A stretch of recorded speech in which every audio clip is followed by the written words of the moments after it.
Live from Washington, D.C., Sekulow Live. Phone lines are open for your questions right now.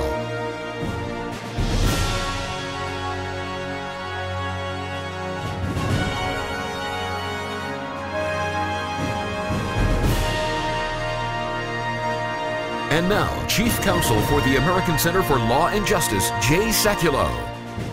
We mentioned the case involving Pastor John Cao, and I wanted to give you an update and really devote some time to it today because it's a really important case. We've handled a series of cases involving those that are being persecuted for their faith. We've handled cases, 2 cases out of Iran. We've handled cases out of Turkey. We have handled cases out of Sudan. Now we have a case out of China. Pastor Cao is a U.S. permanent resident. He's lived in the United States for 30 years. His wife and kids are all American citizens. He was wrongfully convicted and sentenced in China. He was working for decades in China and in Burma on the border, providing aid for the poor, sharing the love of the gospel, but also establishing schools for kids that were impoverished. And Pastor Cao was arrested and imprisoned by Chinese authorities as part of a more increased crackdown on Christians in China, which has been an ongoing issue. So the pastor's wife and 2 sons, all U.S. citizens from North Carolina, desperately want their father freed. We have gotten involved in the case just a few months back. He's been in prison, by the way, since March of 2017. His health is deteriorating. He's lost over 50 pounds. He's forced to share a cell with a dozen inmates, only 1 bed. We're representing the family, aggressively working internationally, but also domestically, including in the House, in the Senate, at the White House, and getting as much global support as we can. And we've had some real movement. But I want to first kind of set the stage for what we're talking about here. And let me start with Jordan. This has been an issue for us, these kind of cases, talk about the problem of persecution. That's why we have our whole Be Heard project. Yeah, that's right. And so it's very important that we engage people, obviously at different levels throughout these processes and these cases. And then we have we have the big picture issue where we're looking at, we work on at the UN always, the idea of state-sponsored persecution, specific groups which are engaged in persecution, non-state actors engaged in persecution at a widespread level. And then we have our specific individuals that we represent as the American Center for Law and Justice or through our European Center for Law and Justice.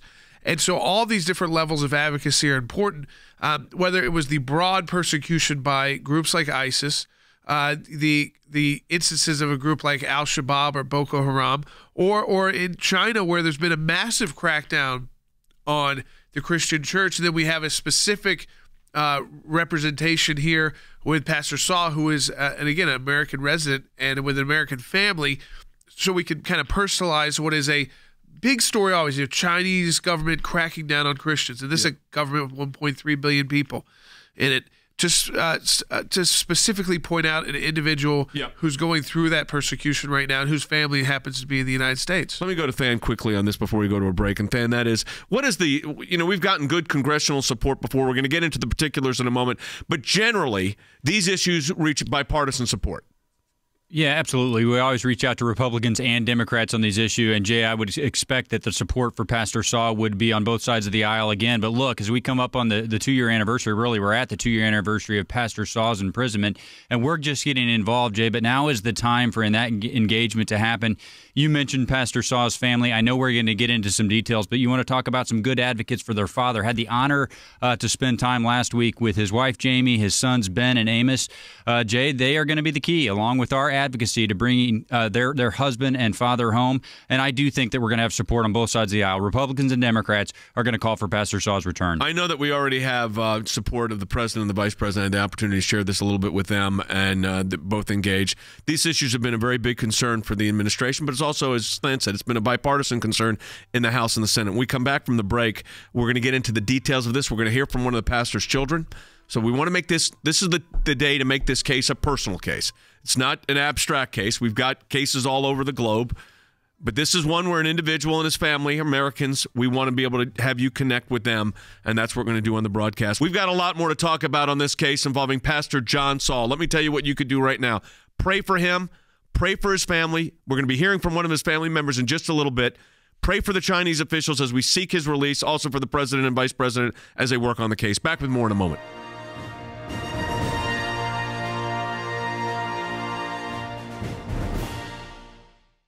Christian pastor John Cao, a U.S. permanent resident, has been wrongfully convicted and sentenced in China. After decades working in China and Burma, providing for the poor, sharing the love of Christ, and establishing schools for impoverished children, Pastor John was arrested and imprisoned by Chinese authorities. Pastor John's wife and two sons, all U.S. citizens from North Carolina, desperately want their father released and returned home to America.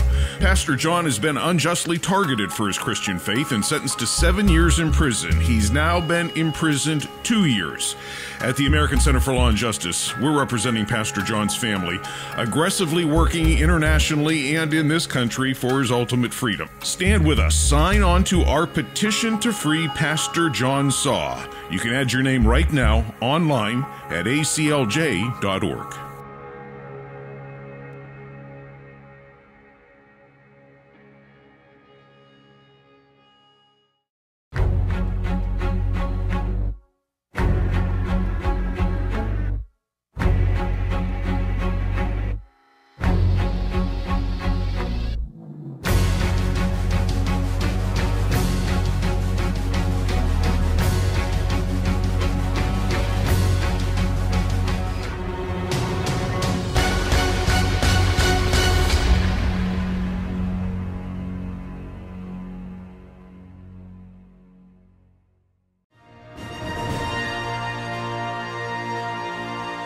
Hey, welcome back. We're talking about the case of Pastor John Cao. Our team was in Washington working on this case. Our video team was able to attend as well to some of the meetings and to get some of the interviews. Take a look. My dad is a very caring, very dedicated, very passionate missionary and very passionate pastor.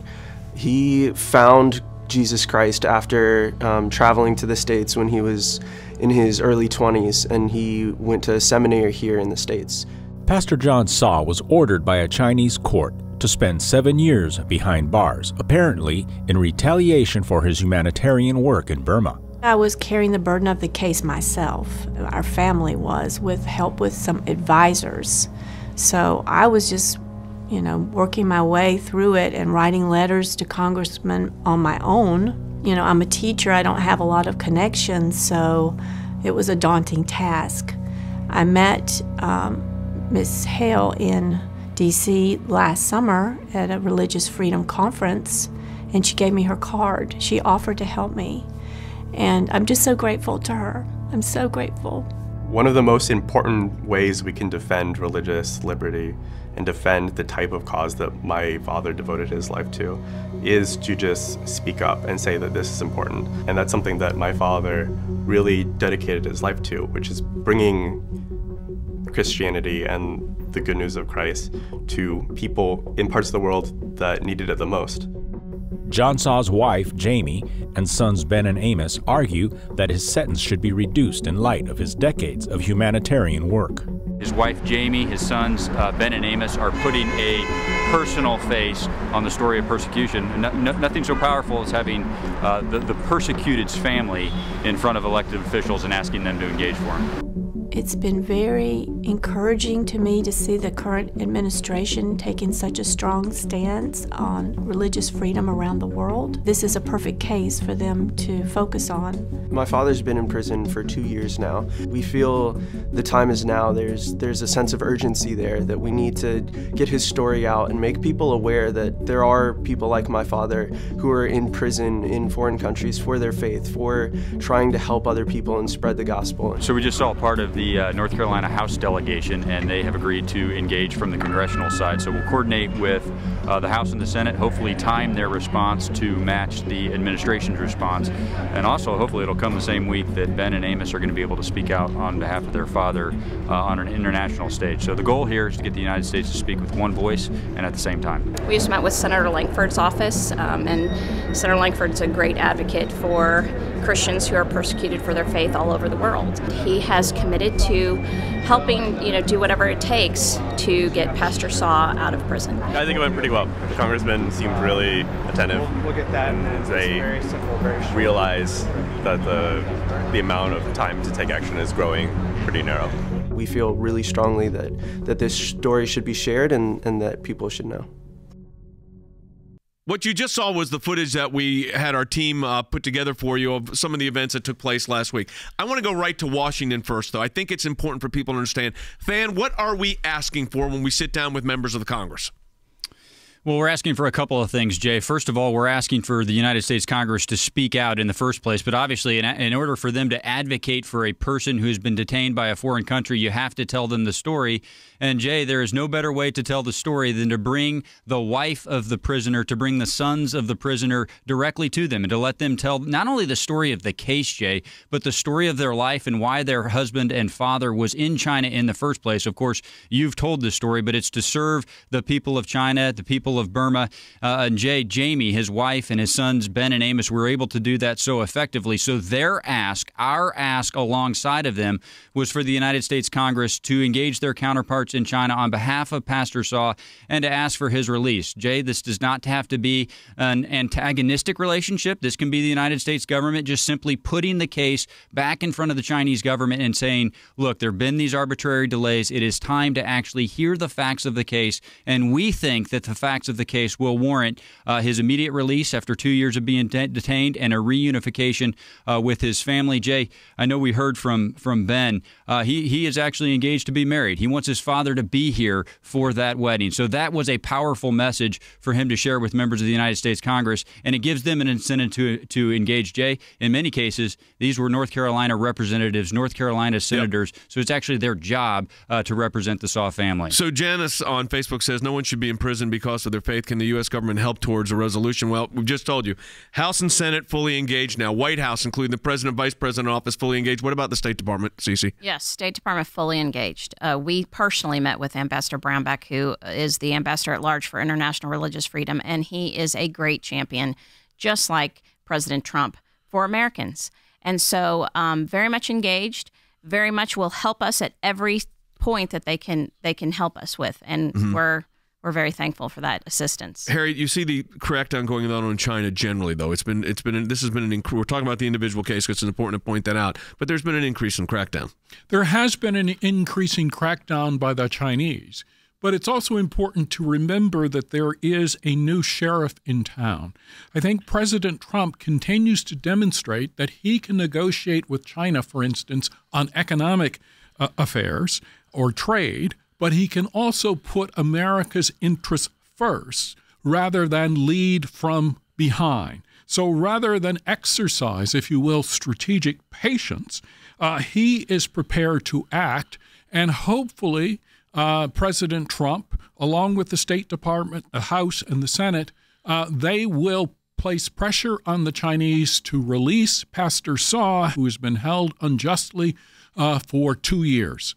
So, Jordan, when we look at kind of where we're at, we've got this where I call it the critical phase, and I think we've increased we've gone past the threshold. The threshold is how do you engage the House and Senate? Done. How do you engage the Secretary of State's office, State Department? Done. How do you engage the President and the Vice President? Done. That's all good signs. Now we've got international pressure as well. Yeah, that's right. And of course, getting people involved through the grassroots efforts through ACLJ, through our members of the Be Heard Project as well.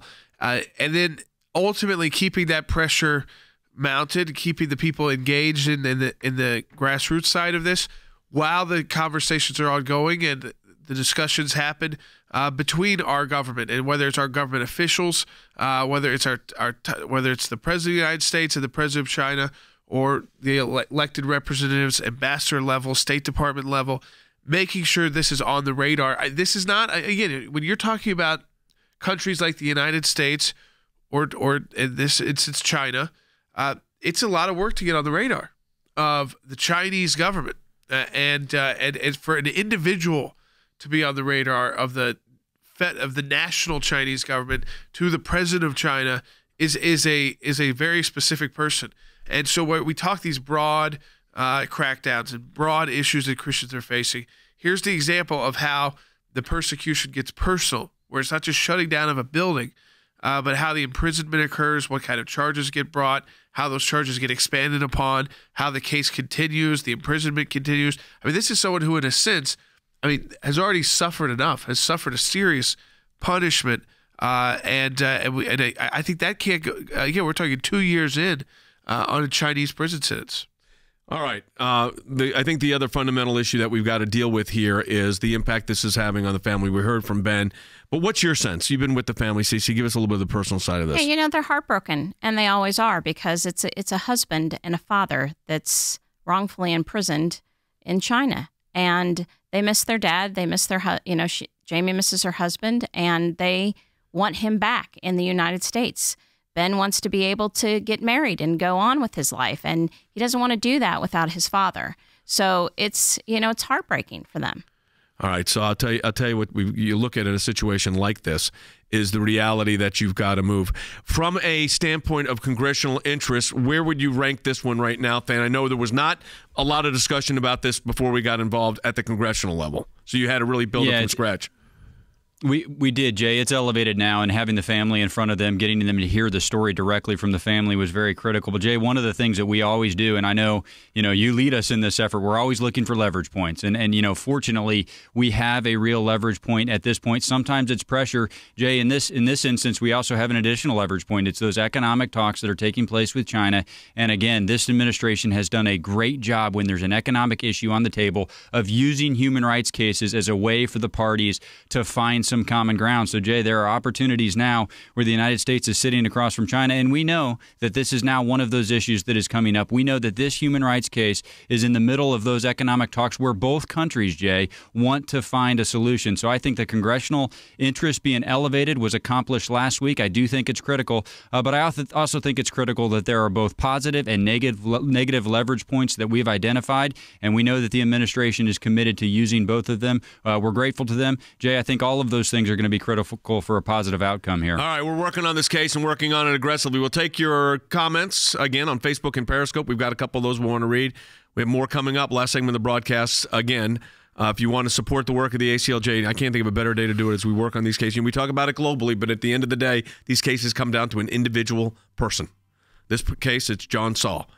He's a U.S. permanent resident. Families are all American citizens. He's been in China, working in China for decades. All of a sudden, gets arrested, and here we are. All right, we'll take, again, your support of the ACLJ makes a huge difference, especially in a matching challenge month. Yeah, that's right, aclj.org. You can double the impact of your donation. A $20 donation becomes $40 for the ACLJ. Our matching challenge up now at aclj.org.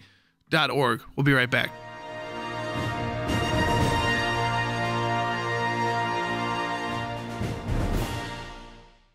Christian Pastor John Cao, a U.S. permanent resident, has been wrongfully convicted and sentenced in China. After decades working in China and Burma, providing for the poor, sharing the love of Christ, and establishing schools for impoverished children, Pastor John was arrested and imprisoned by Chinese authorities. Pastor John's wife and two sons, all U.S. citizens from North Carolina, desperately want their father released and returned home to America. Pastor John has been unjustly targeted for his Christian faith and sentenced to 7 years in prison. He's now been imprisoned 2 years. At the American Center for Law and Justice, we're representing Pastor John's family, aggressively working internationally and in this country for his ultimate freedom. Stand with us. Sign on to our petition to free Pastor John Cao. You can add your name right now online at aclj.org.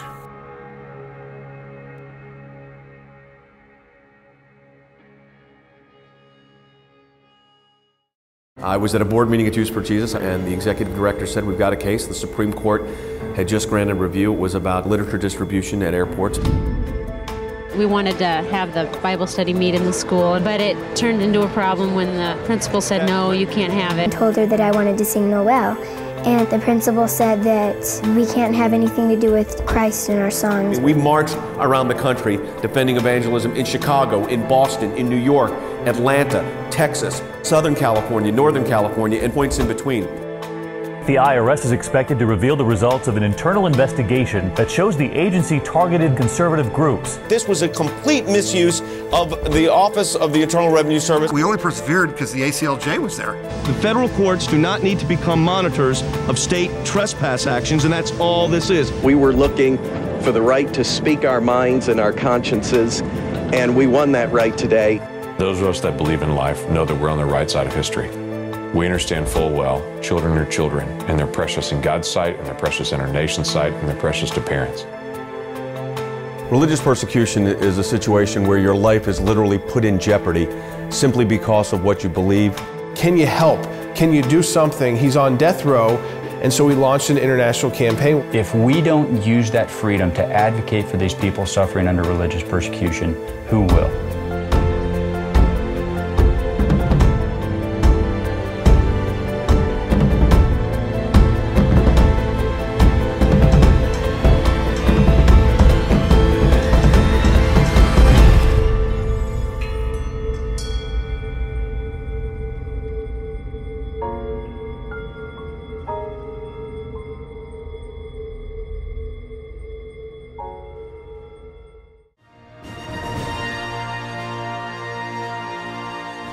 On the phone with us right now is Pastor John Cao's son, Ben. And Ben, I want you first to send the message that you want to send to the American people that are listening to this broadcast from coast to coast about your dad and about the situation your family's in. Tell us about it. Yeah, so my message for the American people is to please pray for my father, my family, and the children that my father was working to help in Burma. And, you know, without him, they're now without schools, without food, and without water. And please keep them in your hearts and minds. So when we talk about that, Ben, we've talked about the situation with you. Has anybody from your family, any family member had contact with your father in the last 24 months? I believe my grandmother was able to visit him on his birthday. May 3rd, 2018 was the last time he had contact with anyone outside the family, outside the prison. And I think that was just being able to look at each other. I don't think they were actually able to engage, because in China, they don't let anyone visit, not the family members, no one. The only people that can visit are the attorneys. Is he getting updates? Is your dad getting updates from the lawyers? Do the lawyers are able to communicate? That's the only way that he can get updates is through the lawyers. I want to be very practical here for everybody that's listening to the broadcast. We talk about these cases at the macro level. You got persecution against Christians. We're bringing it down to the individual, because it's really important to understand that there's really a life impact. When it was Saeed Abedini, whether it was Andrew Brunson, whether it was Miriam Ibrahim, whether it was Asia Bibi, I list all the cases. Yusuf Narakani, who's now back in jail in Iran after we got him out the last time, that these are real people that are really impacted. Tell us about your other siblings and how this has impacted them, Ben. Yeah, so I have one older brother who's up in Michigan finishing his PhD, and it's been really hard on him too. It's incredibly hard for the whole family. He's had to juggle his PhD student work with teaching, with trying to figure out solutions for this case, and traveling to China. So it's a hard burden on all of us. So you've got siblings impacted. You said your mother's been impacted. What about when you're out in your community, your friends? What are they telling you? My friends are incredibly supportive. They're also helping to find solutions. They're praying every day, and they're extremely empathetic. My fiance and I are having to postpone our wedding indefinitely until my father can come home, and they're all, clamoring and waiting for us to get married because, they've been excited for years. We've been engaged for 2 years now. And, my poor fiance has had to, endure this struggle along with me, and she's been incredibly supportive, and I love her dearly. And, it's hard for her as well to have to postpone a marriage and go through this family struggle with us. I think that for everybody listening right now, it would help to know too. I mean, just the situation. This was not unusual for your dad making these trips back and forth to China. This was not a one-off occasion. This was something normal for the family too, that he was doing this work. Yeah. So when we first lost contact with my father, I had no idea that he was being detained. I thought this was just another routine trip through to Burma that he had made dozens of times, and he would often go weeks without communicating with us because there's no cell reception, there's no internet up in the mountains of Burma. So we thought this was just another routine trip to visit one of his 16 schools that he had built in the last 4 years, and it just turns out that it wasn't routine at all. So, because there's nothing routine in these situations. So let me tell everybody this. And Ben, thanks for being with us today. It really helps to put the family on air to understand what this is and what you're dealing with. Let me take it a step further here for our audience. Pray for, very important, pray for John Cao. That's number one. He is in prison in China because of his faith. So pray for him. That's one. Number two, pray for Cece, pray for Than as they're leading their efforts in Washington, and Cece's handling the international side, and Than is dealing with Congress to build that support up, and pray for their teams that are working on this. We don't just talk about these cases, not just media advocacy. We're engaged on these as a whole host of issues.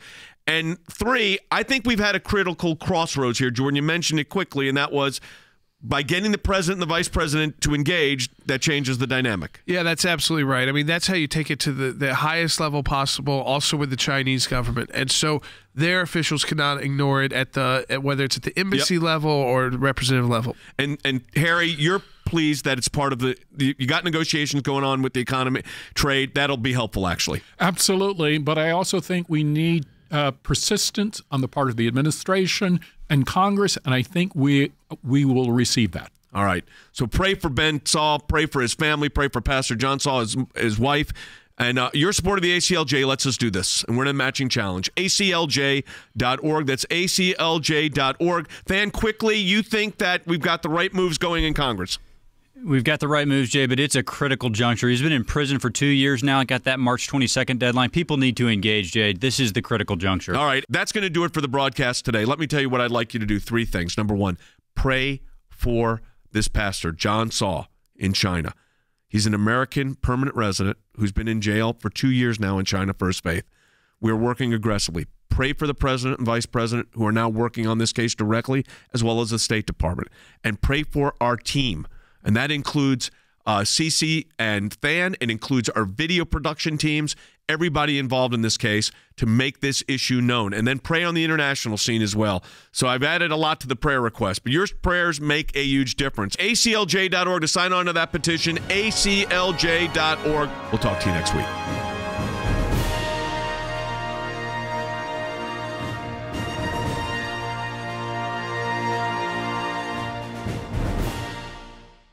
Christian Pastor John Cao, a U.S. permanent resident, has been wrongfully convicted and sentenced in China.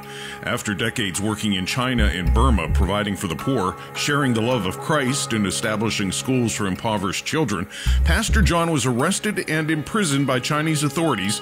Pastor John's wife and 2 sons, all U.S. citizens from North Carolina, desperately want their father released and returned home to America. Pastor John has been unjustly targeted for his Christian faith and sentenced to 7 years in prison. He's now been imprisoned 2 years. At the American Center for Law and Justice, we're representing Pastor John's family, aggressively working internationally and in this country for his ultimate freedom. Stand with us. Sign on to our petition to free Pastor John Cao. You can add your name right now online at aclj.org.